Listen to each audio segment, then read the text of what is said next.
warahmatullahi wabarakatuh. Halo guys, perkenalkan saya Rifatun Nafida, mahasiswi Institut Agama Islam Nahdlatul Ulama Kebumen dengan NIM 2011697, Fakultas Tarbiyah Program Studi Pendidikan Agama Islam kelas 3C. Di video kali ini saya akan menjelaskan sedikit mengenai silabus dan prota sebagaimana yang telah ditugaskan oleh Bapak Agus Salim Hamidi MPDI selaku dosen mata kuliah Administrasi Pembelajaran. Mungkin di sini saya hanya akan membahas silabus dan prota secara umum saja ya teman-teman. Oke, silabus.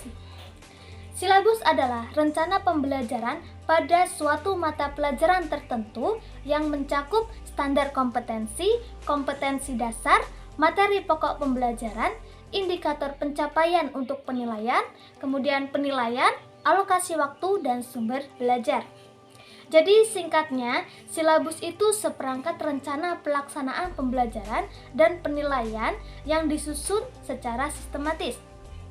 Pembuatan silabus ini berpedoman pada seluruh komponen yang ada dalam kurikulum.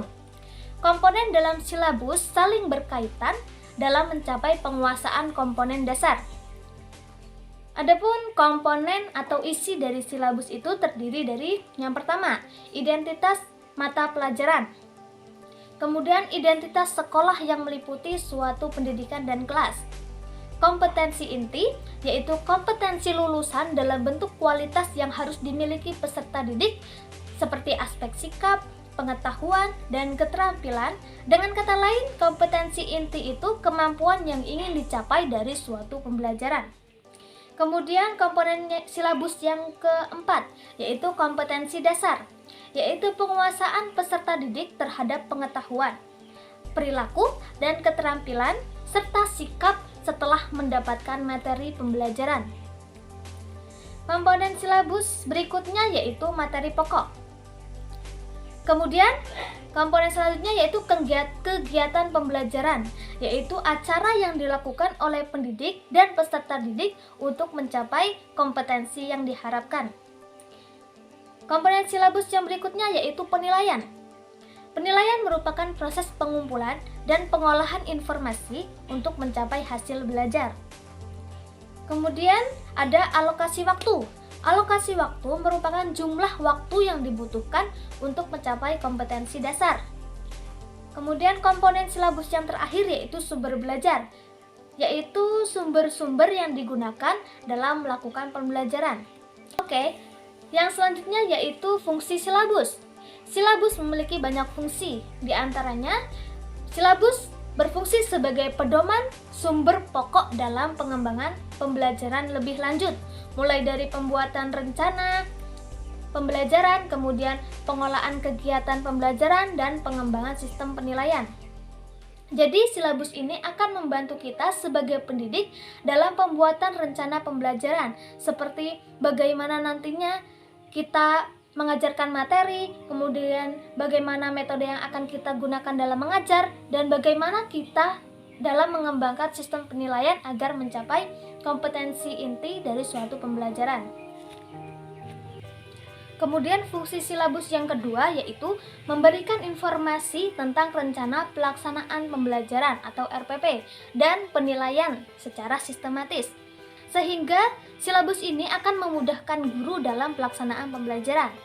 Kemudian fungsi yang terakhir yaitu dengan silabus, guru dapat melihat, mengamati, menganalisis, dan memprediksi proses pembelajaran sehingga menjadi sebuah kerangka kerja yang terencana. Oke, silabus kita tinggalkan. Kemudian prota, program tahunan. Prota merupakan alokasi waktu 1 tahun ajaran untuk mencapai tujuan. Tujuan yang dimaksud yaitu standar kompetensi dan kompetensi dasar.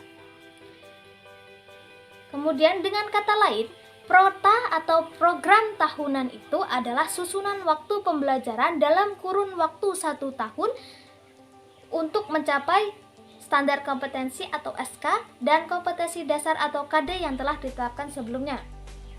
Prota terdiri dari beberapa komponen atau isi. Di antaranya yaitu sebagai berikut. Yang pertama, suatu satuan pendidikan, kemudian mata pelajaran, tahun pelajaran atau tahun ajaran, kemudian kompetensi inti, kompetensi dasar, dan alokasi waktu. Untuk lebih jelasnya, mari kita simak gambar berikut ini. Oke teman-teman, ini adalah format dari program tahunan. Oke, selanjutnya yaitu langkah-langkah penyusunan program tahunan. Yang pertama, sebagai pendidik kita melakukan analisis kalender pendidikan seperti menghitung jumlah hari belajar efektif dan jam belajar efektif setiap bulan dan setiap semesternya. Kemudian membagikan alokasi waktu yang tersedia untuk kompetensi dasar dan mempertimbangkan review dan ulangan harian.